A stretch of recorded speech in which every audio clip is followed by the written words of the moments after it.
여러분 요새 사람 이름 잘 안 떠오르고 단어도 기억이 안 나는 경우가 많죠. 그래서 당황스러운 경우가 있을 겁니다. 그런데 이게 우연이 아니랍니다. 뇌세포가 노화되기 때문이라는데요. 그래서 포스판티딜세린이라고 하는 이 성분을 보충해 줘야 된다는 거죠. 이번에 종근당에서 건강기능식품으로 포스판티딜세린 N진코를 내놨습니다. 이거는 일단은 인지력과 기억력에 도움이 되고요. 그리고 항산화 작용도 있습니다. 요거 한 박스인데요.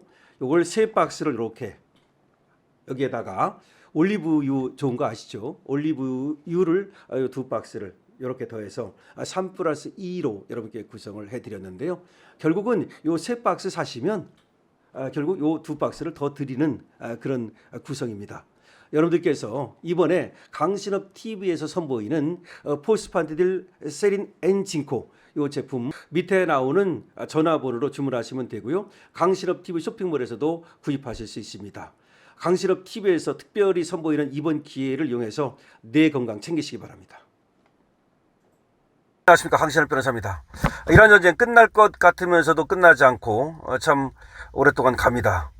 그런데 어쨌든 분명한 것은 레거시 언론쟁이들의 예상이 완전히 빗나갔다는 겁니다. 다시 한번 좌파 쓰레기 언론쟁이들의 무의식이 확인됐다라고 김성애 비서관은 질타하고 있습니다. 중동 이란 전쟁에 대한 보도와 논평을 보면 대한민국 레거시 언론쟁이들이 얼마나 무식한 좌파 집단인지가 확인된다는 겁니다. 그들은 하나같이 이란의 국토 지형과 헤즈볼라와 후티 등 이슬람 무장단체를 거론하면서 트럼프가 네타냐후의 겜에 빠져 무리수를 뒀다고 평가했습니다. 그러니까 네타냐후의 겜에 빠져가지고 트럼프가 무리수를 뒀다. 이란의 국토 지형 때문에, 헤즈볼라와 후티 때문에, 이슬람 무장단체 때문에 트럼프가 고전하고 결국은 트럼프가 패배할 것이다. 뭐 이런 얘기. 미국 결국은 지상군도 투입하지 못할 것이고 투입한다 하더라도 아프가니스탄처럼 미국의 무덤이 될 것이다. 이런 식으로 보도를 했다는 겁니다. 그리고 11월에 있을 미국의 중간선거에서 민주당이 승리할 것이기 때문에 이슬람 혁명 수비대가 시간을 끌면 트럼프가 궁지에 몰릴 것이다. 이런 식으로 트럼프의 패배, 트럼프의 그야말로 선거에서의 또 패배, 이런 것들을 예상했다는 겁니다.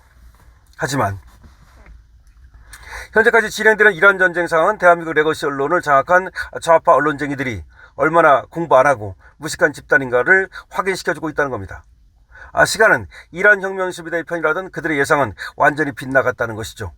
시간을 끌수록 이란의 국가적 멸망이 눈앞에 전개되고 있다는 겁니다.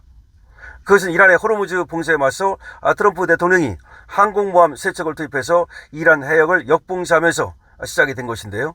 그에 따라서 원유 수출이 막히고 저장시설이 가득 차서 원유 생산을 할 수 없는 지경에 이르고 말았고, 이란이 말이죠. 원유 생산을 중단하게 되면 원유 생산시설이 망가지고 터지고 외장 원유에 불순물이 들어가서 쓸모가 없어지고 그야말로 이란은 멸망한다는 겁니다. 결국 다급해진 것은 이란이라는 겁니다. 원유 수출 봉쇄로 하루 5억 달러, 약 7,500억씩 적자를 보고 있고 7,500억. 그 자금은 고스란히 혁명수비대에 부담이 되고 있다는 거죠.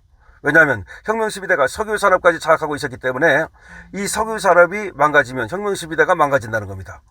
이제 해외 이슬람 무장단체에 대한 지원은커녕 자기 월급도 챙길 수 없게 됐다는 겁니다.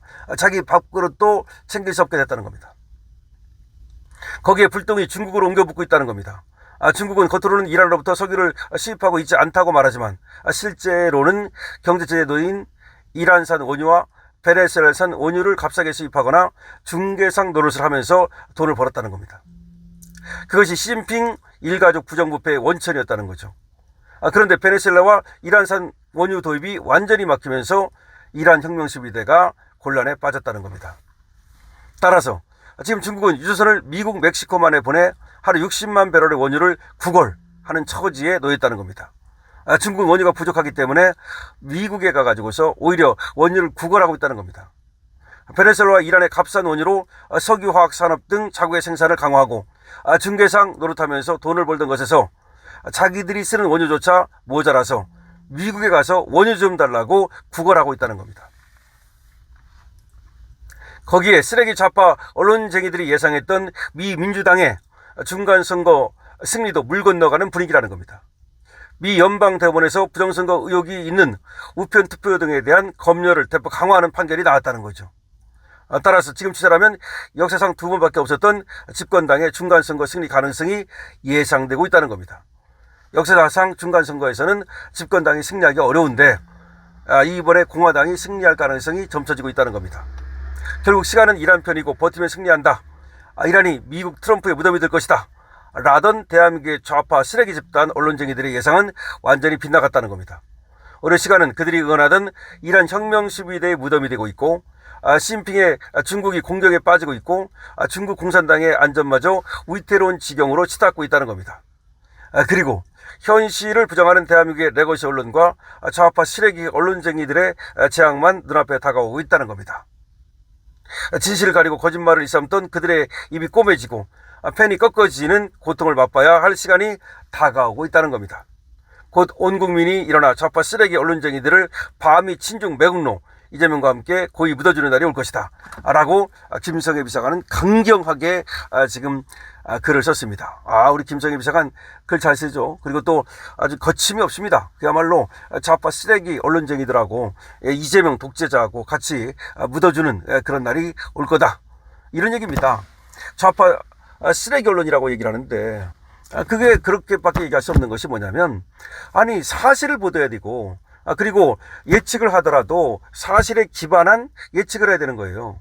그런데 무조건 트럼프가 잘못했다, 트럼프 망할 것이다, 그런 어떤 기반 위에서 좌파를 갖다가 오로지 추종하고 그런 입장에서 이게 사실을 외면하고 진실의 눈을 가리고 그러다 보니까 이 언론이 쓰는 것이 전부 다 틀리고 맞지도 않는다는 얘기죠. 그러다 보니까 대한민국이 나아갈 방향을 제대로 제시하지 못하고 엉뚱한 데로 가게 되고, 물론 그게 좌파 쓰레기 언론하고 그리고 좌파 이 독재자 정치권하고 같이 기량작용, 지네끼리 말이죠. 서로 밀어주고 끌어주고 그러면서 형님 먼저 아우 먼저 이렇게 하고 있는 거죠. 그걸 지금 비판하고 있는 겁니다. 근데 쟤들이 얘기한 것이 지금 트럼프가 이란에 들어갔다가 트럼프가 거기가 이란이 트럼프의 무덤이 될 것이다, 트럼프가 시간에 가면 갈수록 불리할 것이다, 이란 혁명 12대가 결국 시간에 끌기 위해서 이기면 트럼프는 중간선거에서 패배하게 될 것이다, 뭐 그런 식으로 계속해서 얘기를 했는데 결국은 그렇지 않고 지금 얘기한 것처럼 중국이 멕시코만에 가서 지금 미국에 가가지고 원유를 구걸하는 입장이 됐다는 거죠. 더군다나 중국은 말이죠, 이 베네수엘라산 원유 그리고 이란산 원유를 싸게 사다가 그걸로 이제 가공을 한든지 중개무역이죠, 뭐 그런 걸 해가지고 돈을 벌었고, 그 돈이 시진핑 정권에 들어가서 통치 자금이 됐는데 이제 시진핑이 돈 생길 데가 없는 거죠. 그러면 이란도 이란 혁명 12대가 돈 생길 데가 없으니까 이란 혁명 12대가 무너질 거고, 중국도 중국 공산당이 돈 생기는 것이 막히니까 중국 공산당이 무너질 것이고, 결국 트럼프의 신의 한 수가 중국 공산당을 뿐만 아니라 세계 이 공산당 그리고 독재자들을 갖다가 무너뜨리는 신의 한 수가 될 것이다 라고 얘기를 하고 있는 겁니다. 물론 여기 대해서 뭐 반박을 하는 자도 있겠지만 지금 김성애 비서관이 얘기하는 것이 크게 틀린 거 없어요.